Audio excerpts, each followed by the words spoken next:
Hello, fifth graders. Today we will be talking about lesson 9-4, finding area or the area for rectangles and different shapes. And we'll be using page 304 and 305 from our math journal. At this time you can take out that journal.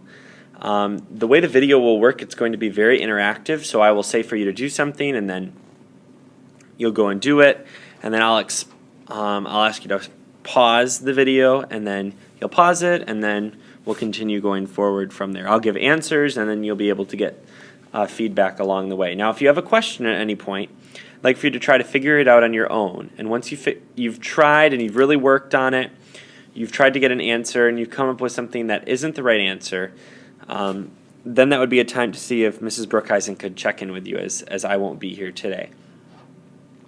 So let's first go over what we know about area, or finding the area of a specific shape. When finding the area, we're looking for the base times the height. Now, this only works with rectangles when it is truly a rectangle or a square. It's not just a quadrangle that is shaped in many different ways and angles. It needs to be a square rectangle with 90-degree angles. Now, as you can see on page 305, and take a glance on over, you can see there's different shapes. There's A, B, and C. And there are different measurements for each of these. Now, when we look at, I'll get you started here with problem number 1, or figure A. When looking at A, right above there, we see one box that's 1 centimeter squared by, so 1 centimeter by 1 centimeter. Now, looking at figure A, we can see that it's 2 centimeters long. The base is 2 centimeters. And the height is 5 centimeters. So in table number 1, where it says rectangle A, fill out base. The base is 2 centimeters and the height is 5 centimeters. And then your area, you can write, is 10 centimeters. Now try B and C on your own. Press pause and then jump back in when you're ready to go.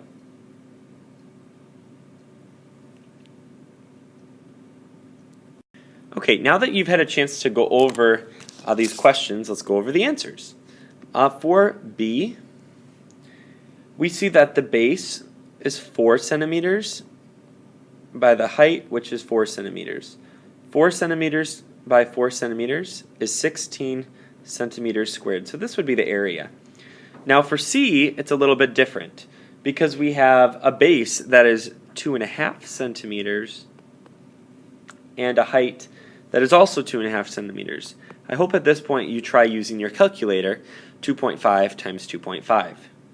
What you'll find when these are multiplied together is that it equals 6.25. That's 6.25 centimeters squared. This would be the area for the shape. So the base is 2.5, the height is 2.5, and the area is 6.25. Now suppose that we know the base and the area, but we don't know the height of an object. Now, let me give you an example. If I had 20 centimeters squared and I knew that the height, or excuse me, that the base, this is the area, base times height, we knew that the base was 5 centimeters. We know that 5 times 4, which is our mystery number, would be our height. We can figure this out by knowing our multiplication facts. And technically, if we wanted to, and this might be over some of your heads, which is fine, if you saw the problem like this, you might be able to solve for x and say that 4 equals x. If you don't know what I'm talking about with this information right here, do not worry about it at all. Now, using this information, I'd like for you to draw and to solve for D, E, and F. Try it out, and then we'll come back together. Press pause at this time. Okay, at this time we're coming back together, and the correct answer for D, the height is 2 centimeters. For E, it is 4 centimeters. And for F, it is 3 centimeters.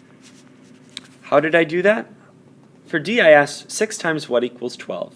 For E, I asked myself, what is 3.5 times what number will get me 14?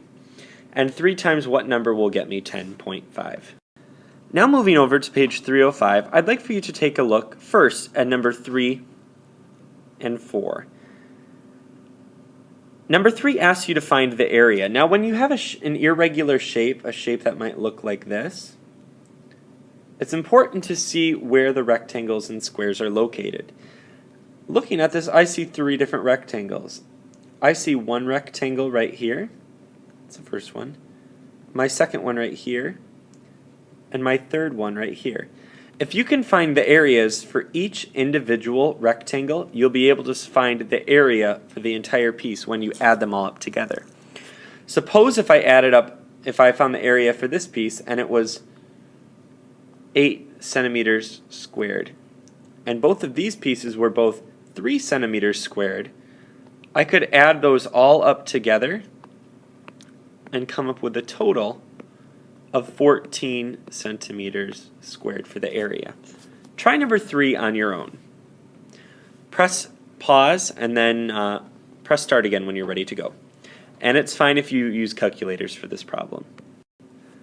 Solving this problem, I first divided my shape into 2 different rectangles. Now my first rectangle, which let me change the color here so you can see it. I hope you can see this color here. This was 6 yards by 3 yards. Overall, 3 times 6, base times the height, is 18 yards squared. Now my top section was 6 yards by 9 yards. 6 times 9 is 54 yards squared. Now when I add these together, I have a total of 72 yards squared for my answer. Try B on your own. We will not go over that one altogether as a class. Now that you know how to find area, try number 4 on your own. See if you can use the area, which equals the base times the height. If you know 2 of these values, like the area and the base or the area and the height, see if you can figure out what the missing value is for 4. Lastly, I'd like for you to try number 1 on the top of the page of 305. 1 is a good problem for you to work on.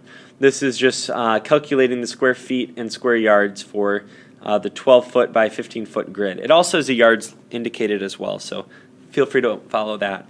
Lastly, try number 2, and all I expect is that you try it out. I don't expect it to be correct. If you have questions about it, don't even feel like you need to ask Mrs. Brookhuizen. We'll talk about this. This will be a good starting point for us on Monday when we come back all together.